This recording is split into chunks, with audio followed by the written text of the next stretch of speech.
Okay, I have my 2008 HHR here. We're going to be replacing these front wheel bearings today. Now, it's pretty unmistakable when you've got a wheel bearing going out on you. You can hear this just steady roaring sound. Now this one, it wasn't until you've been driving a little bit, once the bearing started heating up, that it started making noise. And it appears that it was on the right side. I could tell by turning the wheel, and also the heat that was on that side. However, sometimes you can be tricked. I have been tricked before, thinking it was for sure coming from one side, replace that and it'd be the other one. But as a rule of thumb, you should replace these in pairs. But most of the time you can rotate it and isolate that bearing and tell which one that noise is coming from if you just want to, you know, replace the one and do the other later. So I've got my new wheel bearings here already. Another thing that you'll want to check on yours is that it's either the ABS or the non-ABS. If you don't have a wire coming off of here plugging in, then you have without the ABS. So, you know, you'll want to get under there and look for that. So anyways, we're going to go ahead and get started. Like I said, I've got both of them, and we're just going to go ahead and get started over here removing one of these. Okay, so you notice I've already got this blocked up here. Now this is just the way I've got it. You can do it any way you please. There's I just got it sitting on that frame with some blocks, and I got under here a hold of this part with my jack, and it's jacked up. Done that on both sides, so nothing to it. You can also get a hold of this and jack it up. I just preferred right there because I don't know how solid a lot of this is. I don't want to bend anything.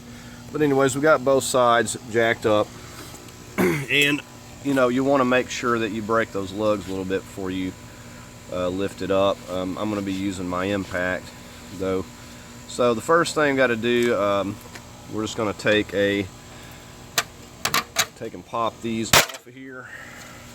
You can use a screwdriver if you like, and then we're just going to get a hold of these. I believe these are 19s. Okay, now also prior to raising the vehicle, if you're not using the impact, you'll want to go ahead and take your 30mm and break this axle nut loose right here. Okay, and I would point out on yours, these may or may not be the original wheel covers on this car, but you'll notice the threads on this lug. So yours may have the plastic nuts that screw on and screw the wheel cover on there, but this one just has the spring and it just popped off. So don't know if it's the original or not, because I thought that all these had the plastic screw on. But anyways, this is broken loose and we got the lugs off. Just going to go ahead and get the wheel out of the way here. Okay, so I'm just going to go ahead and completely remove this nut. This is a locking nut. Now they do recommend replacing this every time you remove it, but I'm going to be reusing mine.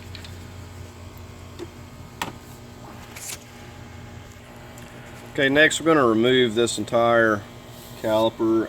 You can get you some wire or something to hold this up here out of the way. I've just got a little bungee strap I'm going to be using, but we come to the back here and you'll see a 15mm right there. We're just going to get a hold of that, and then we also got one that's down there on the bottom.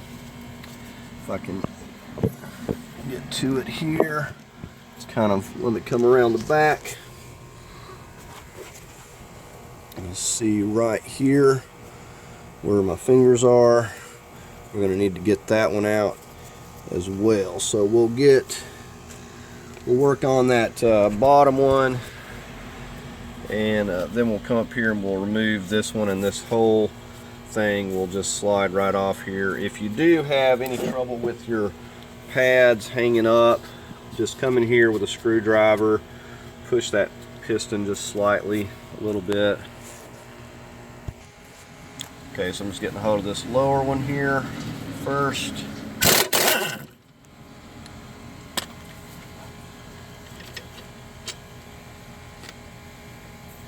And then we'll go ahead and hop up top and get that other one.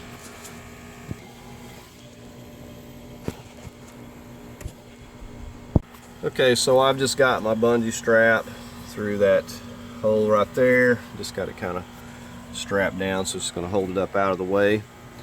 Now, the next thing we'll do is get some pliers and we'll remove these that are just holding. You can also break them off. I don't reuse these. They're kind of handy to hold it on there, but they're not necessary to have. So I'm just going to go ahead and remove these. And you'll just, like I say, take your pliers and just twist them and turn them off there just like you would a nut, or you can just break it off. Okay, so if you want to reuse these, you'll have to get your pliers and twist them off here, get your flat screwdriver and kind of pry it up, pop it off, whatever.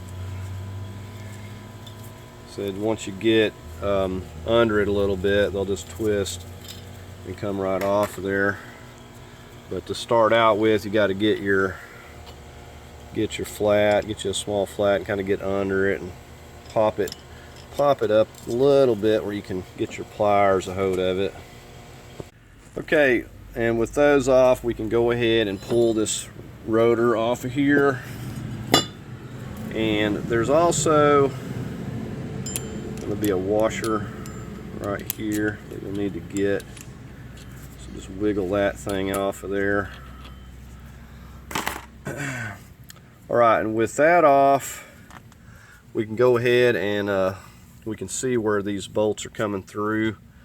And these are going to be 15s as well.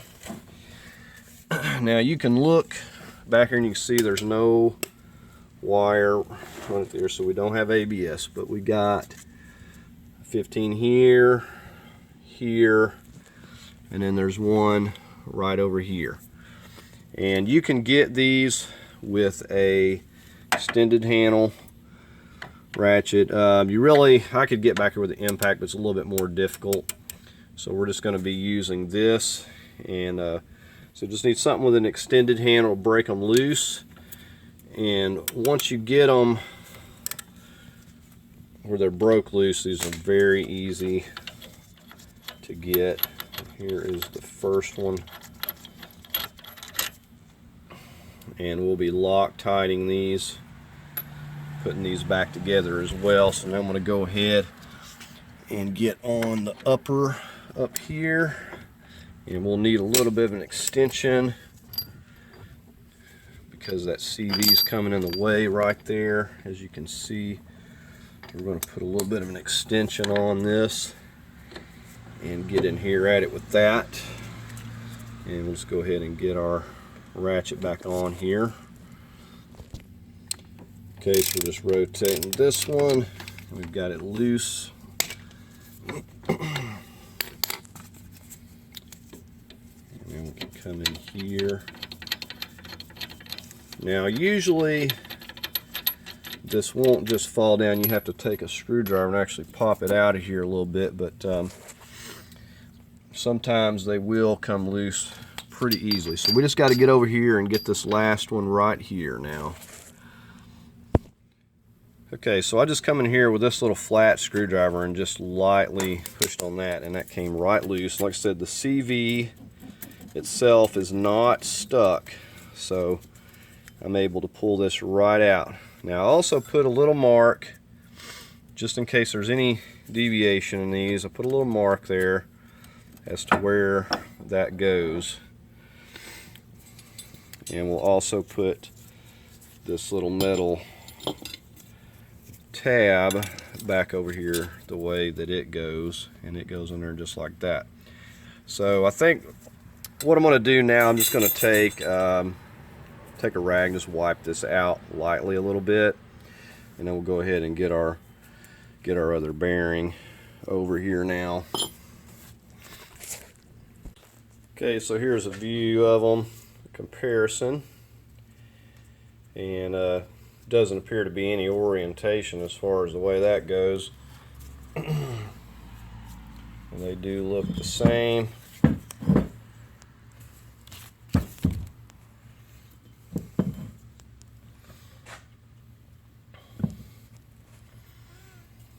So now we're going to go ahead and just get this over onto the vehicle here. Okay, now one thing I've done is took some medium blue Loctite and I've put on each of these. And another thing we're going to do, so we got to make sure that this goes right back up here like that. But we're going to take, I've got some white lithium, and I've gotten kind of fond of using this. It seems to work really well. And we're just going to spray down these splines really well. Before we put that back in there, I'll spray a little in here for good measure. But this seems to work really good. However, I didn't have any problems getting it apart, so it hasn't had a whole lot of rust in here. So we're going to go ahead, we're going to put this up here, and then we're just going to slide that right back onto our CV axle there. Okay, so I've just started that first bolt by hand here, and I've also got the transmission neutral, so if it doesn't, when you slip it on, if it doesn't line up, I can turn this whole thing here a little bit to get it to move, but it shouldn't be necessary because this will turn anyways. But anyway, we've got the Loctite on here, and I'm just starting these by hand, and then we're going to go ahead and get a torque wrench and get over here. Okay, I'm just starting up here on this upper, and we're just snugging them down, and we got this set to 85 foot-pounds. I said I did put the Loctite on there as well. We're just going to snug them all first, and then we'll go back and we'll put the torque to them.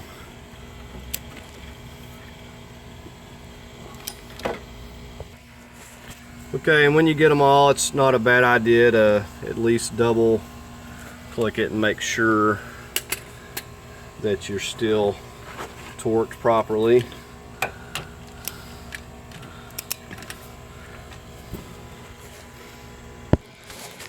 Okay, now one thing that will make it a little easier on tightening these, if you want to rotate your wheel and turn this, it makes it easier to get to these, so you can turn it this way and that way. Just whatever's easiest. So we've got them all torqued down, and we got the Loctite. We got them all torqued, so we're going to go ahead and work on. We'll put this washer back on here, and we'll go ahead and snug this back down. Now for this final torque, we'll have to have the vehicle on the ground, or the wheel on the ground, and it's going to call for 155 foot-pounds. Okay, so for now we're just going to snug this axle nut down here, and you'll want to get it put back into park where this thing ain't spinning. Okay, we have our axle nut snug. We're just getting ready to go ahead and slip our rotor back on here. Like I said, those things are not necessary to have on there. We're going to go ahead and release our caliper, and we're going to take 2 bolts holding that bracket, and we'll get those started into the back right here, and we'll put some medium Loctite on those bolts as well. Okay, so I've just got it set down there, starting my top bolt. We're just getting ready to get this one. Got the medium Loctite. Now is also an excellent time to check out your your brake pads as well to see if they need to be replaced. Sometimes you just cannot see them even with the wheel off, and even though the front one here doesn't look bad, I can tell that the rear one is like almost into the metal backing. Okay, so I've got my torque wrench set to 85 foot-pounds for these as well. We're going to go ahead and torque these. I'm just going to get them snug down first.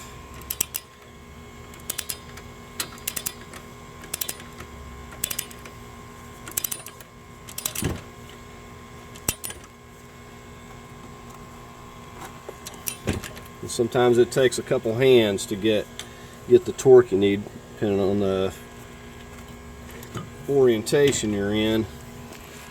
It's sometimes hard to get leverage. Okay, and with our caliper torqued down, we're ready to go ahead and get our wheel back on here, and then we're going to give our axle nut the final torque.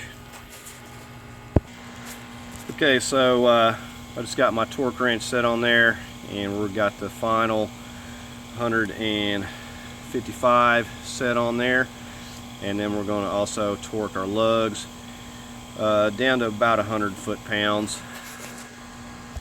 Okay, now lastly, we've just popped our wheel cover back on here, and now we just have to do the same exact thing to the other side, and we'll be all finished up, and we'll take this for a test drive, and hopefully we don't find any more noises.